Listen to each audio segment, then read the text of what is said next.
welcome to the Want to Learn podcast. I'm your host, Francis Tappan. I'm here with Nick Jankel. How are you, Nick? I'm great, thank you. Really good. Glad to be here. Thank you. So I wanted to find out about a couple of things that you've done that are really interesting. I mean, you've done many things that are interesting, but we're going to, since we only have about 15, 20 minutes or so, I wanted to zero in on the two things that interest me and maybe my audience the most. Number one is your book about spiritual atheism. And the second thing is a little bit more about your TEDx talk that you delivered. So let's start off with number one, spiritual atheism. When somebody hears that term, they think it's an oxymoron. Explain a little bit more. Yeah, the whole point of the idea, the book, the thinking is that it's the fact that we think it's an oxymoron is the problem we have in our world, and often the problem we have in our own hearts and minds, is that in many ways, all the problems we face, I think, are because our heart and our mind are in some ways sort of divorced from each other. And so if you put that at the macro level, we have this belief that if you believe in science and logic and reason and thinking, that it means somehow you can't also believe in intuition, in sensation, in love, in connectivity, and ultimately in interconnection, which is the core of the spiritual experience, though not always the religious experience. I wrote this book to try and help myself initially, and then hopefully others, understand how you can be both fiercely pro-science, but without pretending it doesn't have challenges and issues and blind spots. And you can be fiercely intuitively connected in your heart without pretending that the new age and the spiritual movement doesn't have blind spots and issues and shortcomings, and how you can marry them together inside you ultimately, and what that means for the world. It seems like there's, especially in the high income countries, westernized countries, that there is this struggle because I think as Homo sapiens, we have a tendency towards spiritualism that seems to be embedded in our DNA. Otherwise, religion wouldn't be so pervasive. At the same time, Western societies are very science focused and fact based and that kind of stuff. And we kind of gravitate away from myths, mythology, and that kind of stuff. And so a lot of people are struggling with this because they're like, as you mentioned, their heart is pulling them towards spiritualism and the unseen but their brain and their intellect is telling them, but that doesn't exist. So, Exactly. And I lived that suffering. And that, for me, that I talk in the book about it being a schism. And I lived that schism in my life for a long time. I was a scientist. And then I sort of came out as a spiritual seeker and believer in love. And I mean cosmic, infinite love, not just relational love. Although one is an echo of the other. do you know about Sam Harris? Yes, yes. So he seems to also, maybe correct me if I'm holding you wrong here, but it seems like he kind of subscribes to a bit of your notion as well, which is that he says, can you be kind of religious slash spiritual and not be religious slash spiritual? And his path is through meditation. Mm-hmm. I And think, I mean, my understanding is he's probably one step less committed to the mystical experience of spirituality than I am. I see. I think he might have arrived at something like that serenity through meditation, through Buddhist practice, through Buddhist philosophy. For me, that waking up to oneness, to love, to connection, to our infinitude is the fundamental experience of being alive, from which everything then springs and requires us to reorganize our life around it whilst maintaining our commitment to science. And so definitely in the same ballpark. And in fact, I would probably be even a bit more harsh around, I don't think we need any religiosity at all. In fact, I don't think we need religious rituals. I don't think we need religious festivities or congregations or anything. I This is don't think a I don't think Sam would want that either, I'm guessing. there are some in the sort of atheist, softened atheists who have said, you know what, I'm an atheist. I don't believe in God, and I believe in science. But I can see that religion has some values in terms of we get together, we hang out, we Mm. do some things, we sing. And for me, actually, that's the mistake. That's part of the error, which is that's mistaking the wood for the trees. And the key to what I try and help people understand is it's not just that you can be both spiritual and scientific. It's that we have to be. And we can't achieve inner peace, and we definitely won't achieve political and social justice unless we allow our intuition to guide our reason, and our reason to sharpen our intuition. It kind of reminds me what you were just saying there of A.J. Jacobs. I'm not sure if you know him. No. He's less known, but Yeah. A.J. Jacobs wrote a book about living biblically, and so Mm. he claims that he's a Jewish person, like the Olive Garden is Italian. In other words, he's a classic Jew in the sense that he's not religious at all. Yes. And so he decided, I'm going to go spend, I think, a year like following every little of the 600 plus laws that are in the Old Testament, and just to see what it is. And he did say that just following the rituals and the religion, was in some ways beneficial, even though he didn't believe anything. Just those ritualistic acts had its own benefits. So that's but my sense is that you would disagree with that. I wouldn't that disagree. imperative. I say the rules developed for a reason, and they were functional at the time. The problem with rules is they get out of date very quickly, just as we can see that constitutions get out of date very quickly, right? Right. And so it's fine to follow rules as a kind of proxy for our own inner guidance, our own morality, our own inner compass, our own intuitive sense of what is right for us, what's a fit for us, what is appropriate in the moment. But we live in unbelievably unprecedented times. So if you use a rule to apply to, say, wearing a mask, or going against guidelines that someone set, it doesn't work, because we have to be able to live in this moment, which has never happened before. And for that, and this is why the spiritual piece is so important, is because without a deep inner field that we have spent some time in and reflected on and found our own truth inside, we rely on other people's truths, or outrage, or political sort of shenanigans, and we get fired up. And that's why this spiritual piece is so important, because it actually helps our reason. It doesn't clash with our reason. All right, Nick, what I love what you said there is, I thought, so interesting about how constitutions and other things, rules that we write down from long ago, quickly get outdated. And a classic example of that is actually homosexuality. You and I are old enough to remember that when we were younger, when we were kids, I mean, homosexuality was completely taboo, utterly taboo. And now it's like practically mainstream. I mean, it's completely accepted. I shouldn't say mainstream. Anyway, you understand what I'm saying, is that the norm or the rules on homosexuality has gone from abhorrence to complete acceptance in just one generation. Absolutely. I mean, you can see, but the even more interesting for me at the moment is that we are working in countries that have these constitutions that were most written in the sort of 18th century, 17th century, Right. When we didn't have global trade, flights, internet, the conglomeration of ideas and whatever. And we're trying to struggle to run countries with these rule sets that just are out of date. There's nothing right or wrong about it. There's nothing moral. It's not like I'm trying to be revolutionary. I'm just saying it just doesn't function in the current complexity of the world we're in. Just like the rules of business that were set, 100, 200 years ago around shareholder value, promoting just shareholder value, they worked when there was no concept of environmental impact, of societal impact. Just like, you know what, your job is to make me money because I can't tell what you're doing when you go off to India or the Caribbean to make money for this company. So we're going to make sure that companies have to make lots of money for their shareholders. It's so out of date now, it doesn't work. But we're struggling to catch up with all these rules that have kind of layered down on us. And so we have to be free thinkers.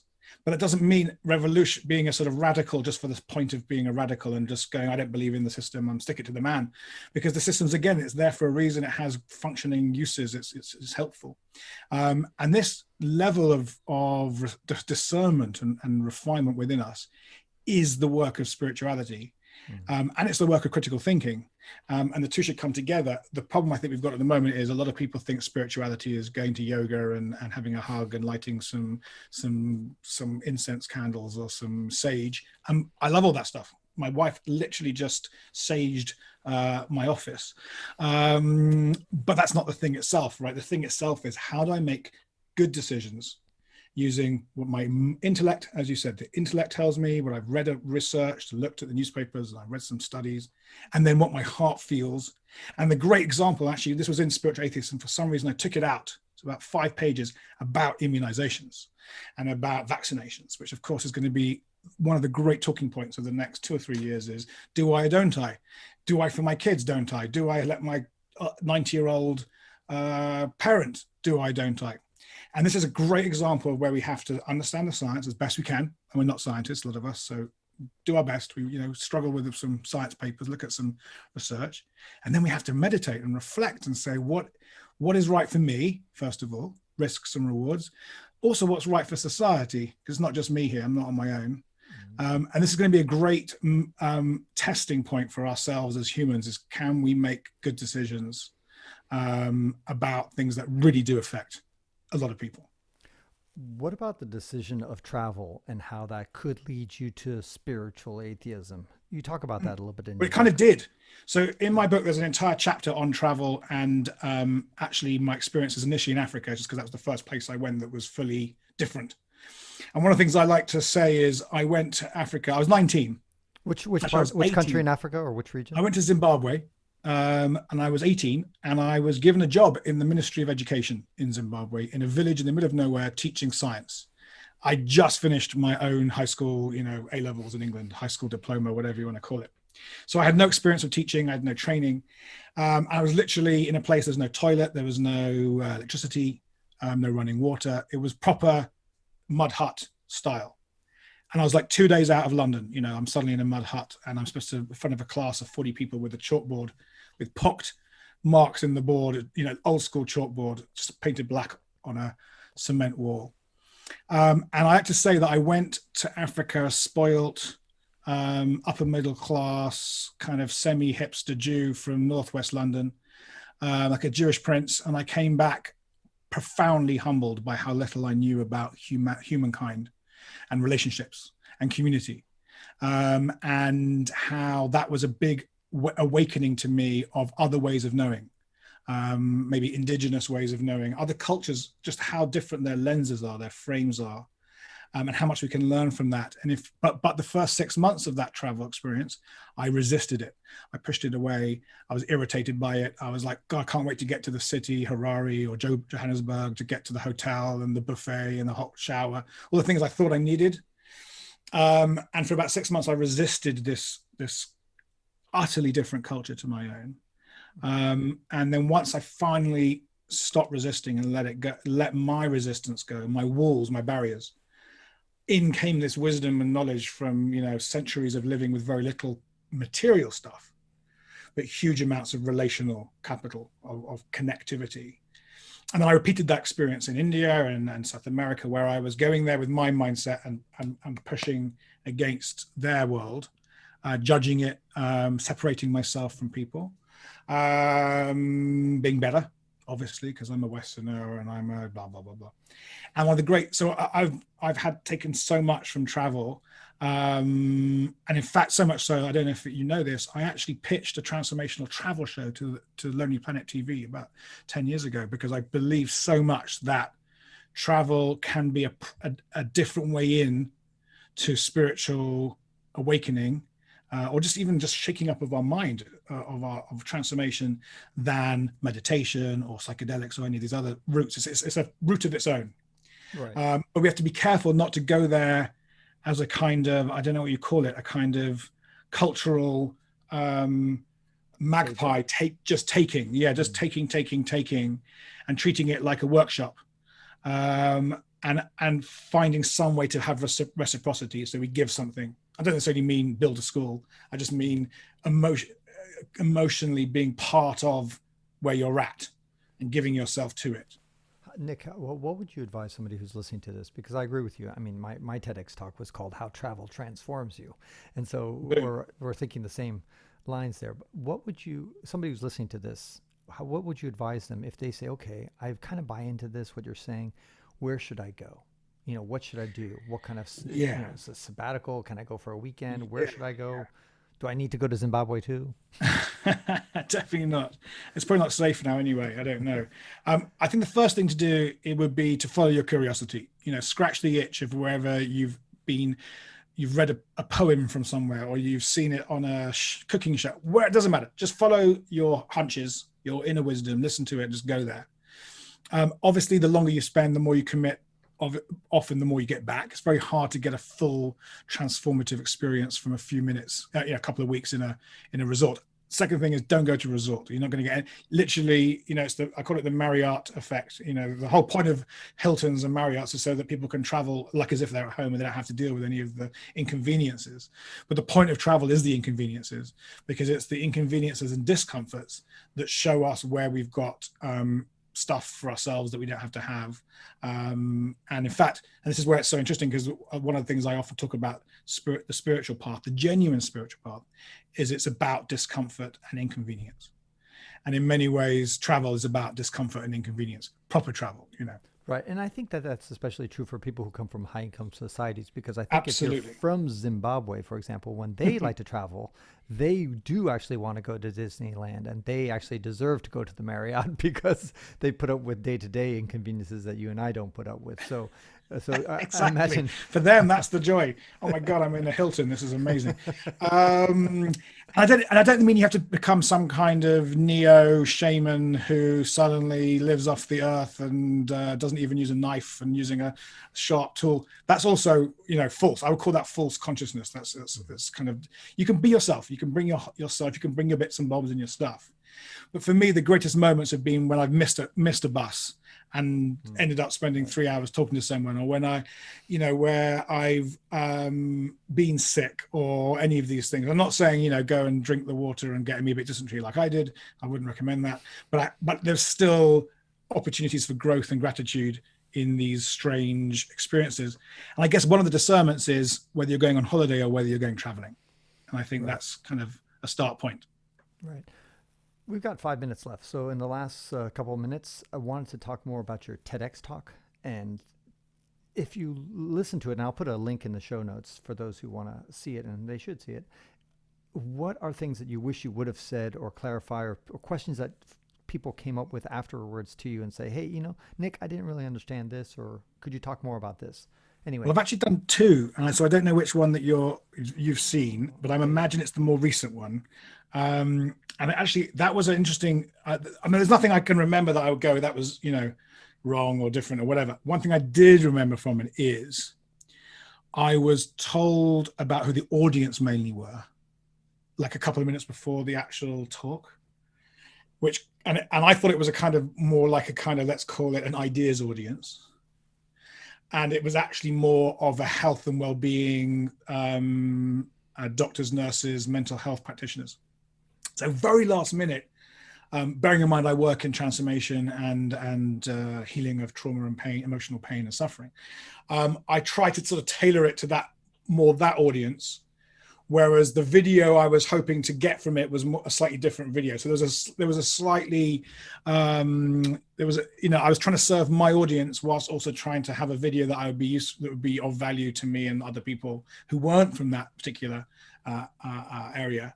And that's a bit of a keynote speaker's chat. That's definitely a speaker's. It wasn't ideal for me. Right, it's a nightmare. Well, I like to try and metabolize my nightmares into fantastical, awesome experiences. But I do remember feeling slightly off my game. Right. And I give about, 100 keynotes a year, something. I'm a well-seasoned speaker, but I don't like to be surprised in the last few minutes or something. I like to know who my audience is. I like to get a feel for them, and then I can sort of orient myself to them. I often visualize and sort of bring people into my heart before I speak, so I can really connect with people where they're at rather than where I'm at. And so that was a bit of a doozy for me, was that slight off kilter. And I probably would have gone a different journey through my thinking if I'd have known that they were an audience who were primarily interested in helping people who are sick. Got it. So your latest book, tell us a little bit about your latest book. Plug it, please. Latest book is called Now Lead the Change. It's about finding purpose. It's about leading people, teams, organizations, communities, activism, whatever who you want to lead, And and that's about the, how. by the way, that's what I listened to. The TEDx talk was related to that. Oh, and it's about playing your full part in dealing with this crisis-ridden world we're in. That said, within it, so that's the kind of wrapper of the book, the beginning and the end. Within it is the most up-to-date written version of the methodology that my wife and I have been developing for many years on self-transformation, how you transform yourself. So if you're interested in the how you bring science and spirituality together to transform yourself, the core of this book, 200 pages on it, is about what we know about ourselves and how we can organize ourselves to heal ourselves and not rely on other people to. And we're now developing that core into a book next year that will focus on this theory called biotransformation theory. Nick, you're very prolific. I think you've got about 5 books around, roughly. Something like that. Yeah, Yeah. very good. Yeah. I know how hard they are to write, so I Oh, congratulate you. yeah. They're a journey How of love exactly? and Last self-love. last question. How exactly? How can you self-flagellation? I would say, but what would you say is the best way for people to follow you on social media or on the internet? Facebook and Instagram, we're a Switch On Now. That's my wife and I, and that's where we're most focused. Website switchonnow.com. And actually, I should say next year, in the next few months, actually, we're opening up our first ever open program for people, all virtual. So if you want to spend 6 months deepening your journey of transformation with us, then switchonnow.com/living.